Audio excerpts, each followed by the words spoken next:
Germs are like cars. They're always on the move. In our hands, they're like one big freeway, moving germs toll-free from location to location, outside and inside your body.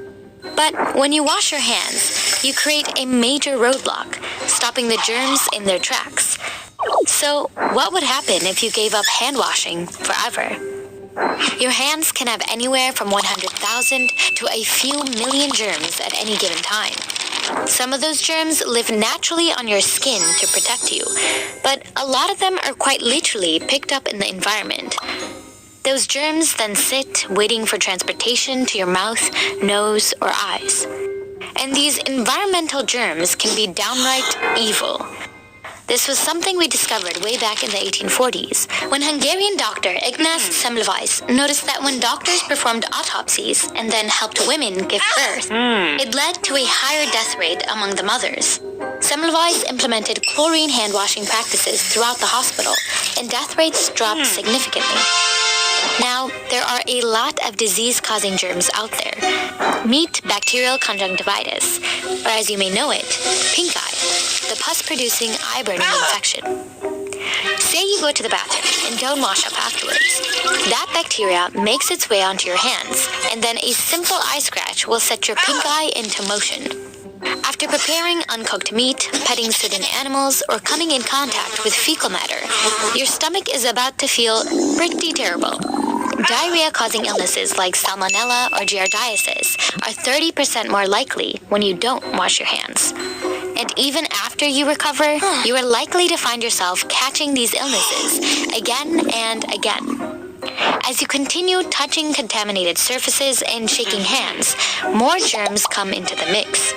You're 20% more likely to catch respiratory viruses like influenzas, the common cold, and of course, COVID-19, potentially leading to complications or even severe pneumonia. And then there's the norovirus. This severe stomach virus only needs a single particle to infect you. Influenzas need 50 to 100. So without hand washing, you're almost guaranteed to catch it sooner or later. Now, you could diminish your chances of getting any of these diseases by simply not touching your face. But good luck. One small study found that on average, people touch their faces over 20 times an hour. And sure, germs will die eventually if they haven't been transported to an opening. But because you won't be able to stop touching things, you also won't be able to stop picking up new germs and other grime. So your hands will get dirtier and dirtier, smellier and smellier. And chances are you aren't moisturizing either, which means your hands will become dry and cracks will form, creating a perfect pocket for germs. Let's say that now you get a cut on your hand. Not only will all those diseases have an even easier way inside, the most menacing germs might just join this infection party. Staphylococcus, more commonly known as staph, can be a relatively harmless group of bacteria and can even be commonly found in some people's noses. But when a wound opens up and staph moves in, expect skin irritations, boils, fevers, and even blood infections. Some strains of staph and other bacteria take it one step further. Welcome the flesh-eating bacteria, also known for causing necrotizing soft tissue infections.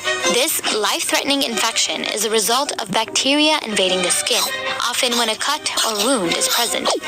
It can destroy the skin, muscle, and if untreated, lead to death. So, you now have a cocktail of infectious diseases, severe blisters, rashes, and your flesh is being eaten alive. It's right about now you might want to rush off and wash your hands. But remember, it's not about how often you wash. It's about how and when you wash. For how, make sure it's for at least 20 seconds, covering every inch of your hand. If you don't have a sink or clean water, use at least 60% alcohol hand sanitizer for 20 seconds, making sure the hands stay wet throughout.